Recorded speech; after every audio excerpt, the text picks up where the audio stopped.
First, you have to learn how to do deals, which is not really that complex. We just make it sound complex in finance because financial lingo is like the moat around how we make money, right? The less people speak our language, the more we can charge them. The people who love you, they want what's best for them, typically, which is that you're safe, you're secure, everything's okay. You don't really want what's quote unquote best for you because that's actually the scary thing. And so I realized that my loved ones were some of the reasons that were actually holding me back.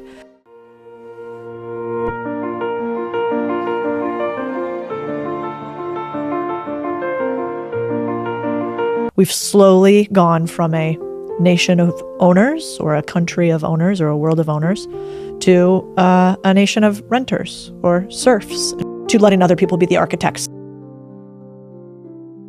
The people who love you, they want what's best for them, typically, which is that you're safe, you're secure, everything's okay. You don't really want what's quote unquote best for you because that's actually the scary thing. Real growth happens when you take huge risks and you potentially fail and you realize that you're not going to die. And so I realized that my loved ones were some of the reasons that were actually holding me back. Super supportive, but they were always saying things like, is the grass always greener, Codie? You know, what about this next thing? Is that really going to make you happy? You know, are you sure it's not you? Is it them? And in some cases, they're right. I just have that ridiculous urge to keep growing and doing more. But that made me jump from 5 finance companies in like 10 years or something like that, because I thought it was the individual company. And I didn't realize, oh no, I'm just like unemployable. I want to work for myself. I'm not going to be great at being at somebody else's employee. But it was the stories that I heard again and again from my family because they wanted to keep me safe. Very kind, but not right for me. But I realized there's no difference, like materially, between $1 billion, $100 million, a $10 million deal, and a $1 million deal. And if that's the case, then I bet if I have a couple $100,000 or $10,000, I could do a much smaller deal. Wouldn't I be able to do the exact same thing? So I saw behind the curtain, and because I saw that, then I just said, well, now we just work backwards. And just like you would buy, you know, a $100 million condo unit or, you know, condo building, you could see how you could go all the way back and buy your first studio, right? It's the same thing with businesses. It's just stair-stepping real estate. At the time, my biggest constraint was not knowledge. I knew how to do deals. It was time. You know, I was working 60, 70 hours a week. One of the first deals I did was a laundromat deal. Well, you don't need somebody to run it full time. And it was a $100K transaction. And so that wouldn't bankrupt me. And, you know, I could buy a little business like this and that business could keep running even while I wasn't there. And I could have an operator that could probably help me with anything that went sideways. Where did you find a laundromat to buy for 100K? What, was it a website? Did you know the guy or the woman? Know the guy. So basically what happened for my first deals, I didn't have a framework. So it was just, hey, I do these really big deals. Could I do a smaller deal? And if I could do a smaller deal, what would be the easiest small deal to do that would be the least risk? And so at the time, I knew a guy that was running a couple of laundromats. So I basically said to him, hey, if I find one for you, will you help me operate it? And he knew how to do that. So the very first one we had was in California. And that's one of the secrets to this is two things. First, you have to learn how to do deals, which is not really that complex. We just make it sound complex in finance because financial lingo is like the moat around how we make money, right? The less people speak our language, the more we can charge them, which is the secret. And then the second aspect was how to run a laundromat, right? Like, I don't know, machine breaks, what am I going to do? And so then I had this guy who knew how to run these and I could just find the deal for him, close the deal for him, and be the cash for him. Why did they sell to you? Old, you know, these are 68-year-old owners of a business that have been running this laundromat plus a bunch of other small businesses in the vicinity for 20, 30 years. And so can you imagine running your podcast for 30 years? It'd probably be fun, but by the end, you might be open to selling. Now imagine you had a laundromat for 30 years. You know, you're dealing with broken machines or there's somebody who's homeless messing around with some stuff. At a certain point, you don't even want to continue with a profitable business. And this is where people get it so wrong. All the time on the internet, people love to tell me, no way would anybody sell a business. That business made $67,000 in profit. So I bought it for $100K a year, did $67,000. And people on the internet do one of two things to that. They go, no fucking way, it didn't happen. And why would somebody sell? And like, did you give them a bad deal? And the second group of people go, that's a terrible deal. I'd never do that deal because you don't have enough profit in that for that to be a business, not a job. Those are the two things. And to the first one, I'd say in the US right now, there are tens of millions of small businesses for sale that will never sell. And I tell a story about my Uncle Eb, who had a small business that was exactly that he closed down, which by the way, costs you money, as opposed to selling, because he had no idea his business was sellable. Like many businesses that I had before I did this, I shut down instead of selling them. I didn't even realize that, even though I was in finance. And then to the second group, I'd say, you start with a small business that probably isn't the greatest business for you to own long term, but businesses are like real estate. You can turn around and sell them after you get in the game. But I think of these businesses, I call them gateway drug businesses. Once you learn how to do a deal, you'll never see the world the same again. It will change your entire perspective on everything. You will walk in everywhere and you will realize that business is full of masochists like you and me who do this despite it being awful many times, but we love it in some way. But at some point, we're going to want to sell our thing and move on to the next. And so everywhere around you, right now, wherever you are, somebody sitting next to you wants to sell their business. And what if you could figure out how to buy that business, put in an operator in it, and then do it again and again and again? And that's the only difference between you and Warren Buffett or Blackstone or these big, huge companies. I think we forget in this day and age how easy it is to get the information that we want. And so we listen to the fear of the fact that we don't know what we're doing. And I actually think that's irrational. I think it's really easy for somebody to tell you why things won't work. It's actually quite hard to convince somebody that they're capable of doing something. What if I don't have 100K? You had 100K, right? Yeah. Say I'm working a job, I've saved up only $5,000. Well, I've bought a business for $3,000. I've bought a business for $8,000. And I've bought many, many, many businesses for $0. Will you go out right now, talk to somebody tomorrow and be able to buy a business for $0? Like, you're going to need to do a little work.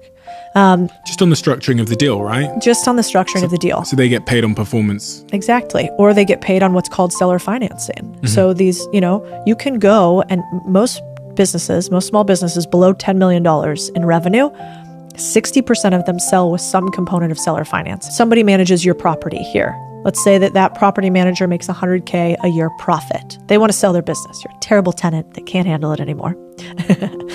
And they sell that business. They want to sell that business typically for 2 to 5x profit. That's what these small businesses go for. Typically there aren't enough buyers. Like, there's not a bunch of people running around trying to buy property management companies. So what do they do instead? Well, you would come to them and say, all right, I'll buy out your property management company, but you're going to be my loan. I'm going to pay you a % interest rate, plus I'm going to defer your tax burden, so you pay less in taxes. Nobody likes that. And I'm going to buy the business by giving you $300,000 with over 5 years, right? So I'm going to keep a percentage of the profits and I'm going to give the rest to you. And it's not really that complex. It's really what happened in real estate before we had Zillow and Redfin and all of these sites that made it super normalized to sell real estate. I think the truth of deal making that people forget about is that it is one of the very few things where it's never a zero-sum game. Yeah. So if I go to sell a stock, I hope that when I sold the stock, I sold at the right time and you bought at the wrong time, right? Mm-hmm. Like, that's what we hope. In buying and selling small businesses, that doesn't have to be the case. I could sell my property management company to you. You could pay me 3x profits. And I could say, but if the company increases revenue by X amount, which I think it will with these tweaks, and I kind of help you a little bit, how about you pay me $400,000 instead of $300,000? And you would go, great. If you hit those metrics, no problem. That'd be an awesome deal for me. So there's plenty of ways to make sure it's a win-win. But to your point, this is why people are poor. Because nobody teaches us the language of deals. And if somebody taught us not how to negotiate our salary, that's fine, but how to negotiate for equity and ownership, the world would look a whole lot different. You should use your unfair advantage. And if you're in the content business, don't buy a boring business in the traditional sense. Look around you. It's something I call my personal P&L review. So I would basically look at, what do I spend money on already? If you're in content, you probably spend money on ad purchasing, right? You probably spend money on video production. You probably spend money on, maybe you rent a set space. You have all these expenses around you. What if you could turn 1 or 2 of those expenses into an asset, not a liability. Thing that makes you money, not a thing that costs you money. I did a deal back when I was doing more video production in my last company where I bought a podcast and video production company. And I did that deal basically for $0. I think I put $10,000 down for that deal that ended up doing about $300,000, $400,000 a year because I just said, I know like 5 or 6 other people that could use your service. I'm going to like double your revenue by introducing you to these people.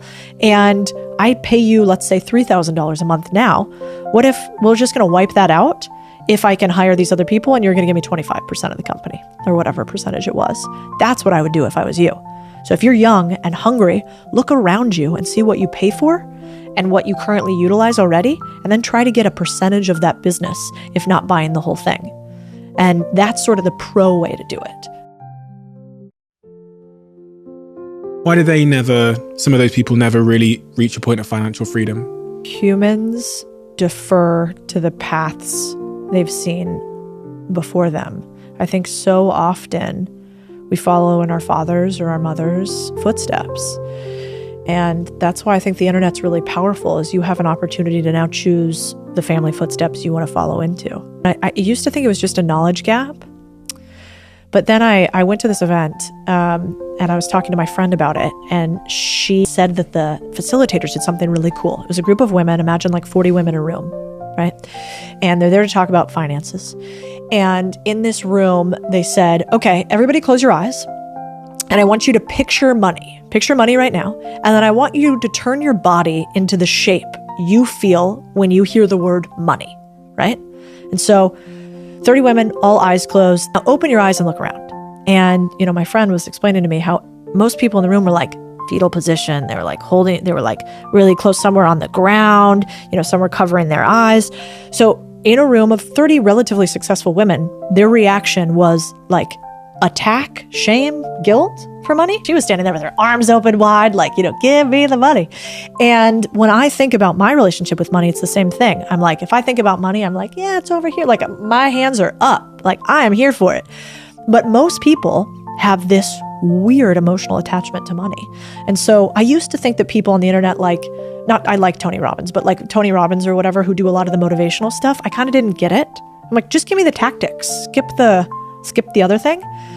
And then I realized that most people have really bad stories that they tell themselves about money. And you could tell, and the average human feels that way. And so I think it all comes down to what we believe, which is hard for somebody in finance like me to say, Typically I would think, well, if you knew what to do, you could just do it. But that's not the case. It's you have to believe that you can do it. And the only way I can figure out to get more people to believe that they can do it is to show more people who are super normal or in fact below average doing the damn thing. But if I had the answer to that, that'd be the $1 million question. I read a stat in the US that only 1 in 10 people dies wealthy in the US, that most people die broke and young. And I thought that was fascinating because we're at economic high times, like lower poverty levels than ever before.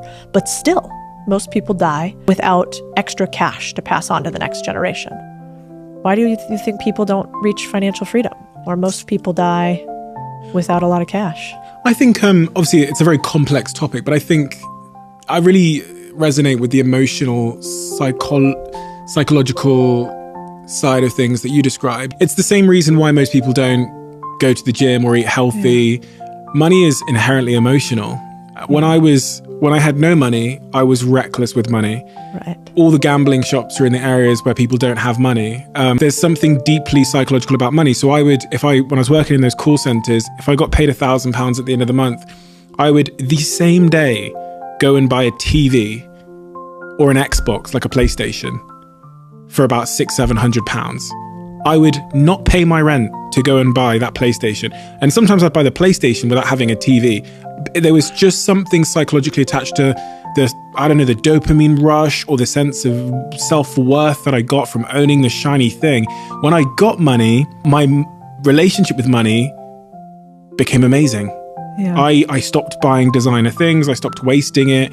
I didn't feel a need to show off or buy, Rolexes or whatever. So I was able to preserve wealth more. There's a really interesting relationship with money on both ends of the spectrum. When you have less of it, it's harder. It's often because of certain psychological things in certain people. I was one of them. It's harder to hold on to. And when you have more of it, it feels easier to hoard. And people, and why people don't reach financial freedom. The modern world tells us that we can get rich quick. Yeah. And when you think about how people build wealth, we think about the Warren Buffetts of the world. It's so boring and slow. And who's going to buy that book? Yeah. Be a billionaire at 87. What?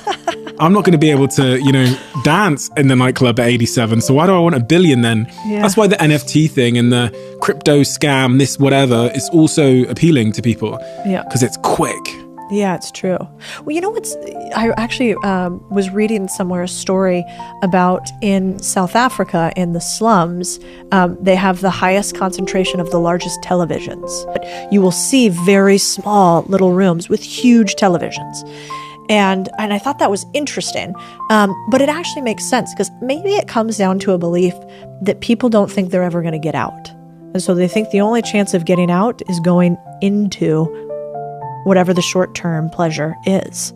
It's like if you never think you're going to escape your everyday reality, which is actually kind of miserable, then you're going to buy the PlayStation because why wouldn't you? Why would you save and try to get out when you've never seen anybody else get out? But what does the PlayStation means so much more to you in that moment than a PlayStation. It means it's self-worth. One tiny token that you are successful. Yeah. That you can show your friends or that you can just even fear and self-esteem. It's so much more than a PlayStation. Money will be the thing that has the greatest chance of making you feel valid.